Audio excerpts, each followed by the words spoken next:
When I first saw my wife getting ready that evening, I couldn't help but notice how much effort she had put into her look.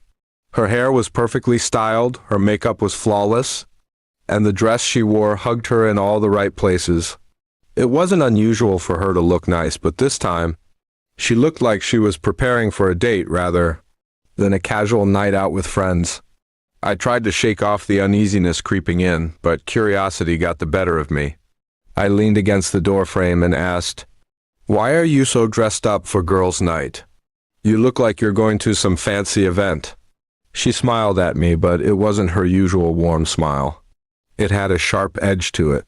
She laughed and replied, "Maybe I'll find someone better." She said it like a joke, but something about the way she avoided eye contact made my chest tighten. Her words replayed in my head even after she left.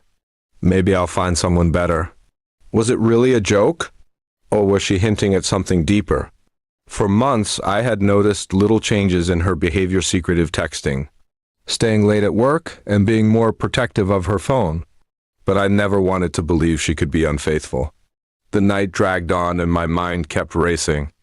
I decided to check her location through the app. We both had on our phones for safety reasons. She wasn't at the restaurant where she claimed to be with her friends. Instead, her pin showed she was across town at a hotel. My stomach dropped, and I felt a wave of anger and betrayal wash over me.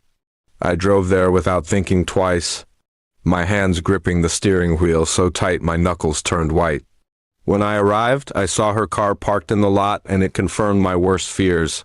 I sat in my own car for a while, debating what to do. Part of me wanted to storm in and confront her, but another part told me to wait and collect proof. I stayed hidden, watching from a distance. About an hour later, I saw her walk out of the lobby with a man. They laughed together, and he placed his hand on her lower back as they headed toward her car. My heart shattered in that moment. The woman I had loved and trusted for years was smiling in another man's arms. I snapped a few pictures with my phone, even though my hands were trembling. The proof was right there in front of me, undeniable and cruel. I didn't confront her right then. Instead, I drove home, furious and numb, trying to figure out how to deal with the betrayal. When she returned home hours later, she tried to act casual, claiming she had a great night with the girls. I didn't let on that I knew the truth. I only asked if she had fun, and she said yes, smiling like nothing had happened. Inside, I was breaking apart. The next morning, I printed out the pictures I had taken. When she came down for breakfast, I slid them across the table to her. The color drained from her face immediately, and she didn't even try to deny it. Tears welled in her eyes, but all I felt was a cold emptiness. She started begging, saying it was a mistake, that it didn't mean anything, and that she still loved me.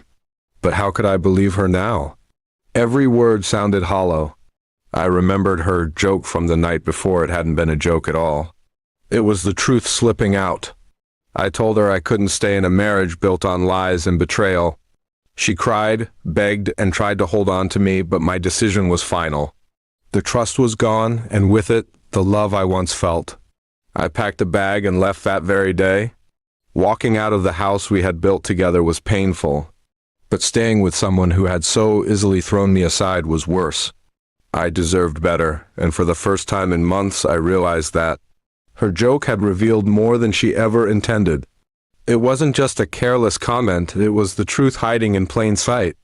And now I was free from the lies, even if it meant walking away from everything I thought we had. When she fell to her knees, begging me to forgive her, I looked at the woman I once trusted with my whole heart and realized she wasn't the same person anymore. Without another word, I picked up my bag, walked out the door, and left her behind with nothing but the weight of her betrayal.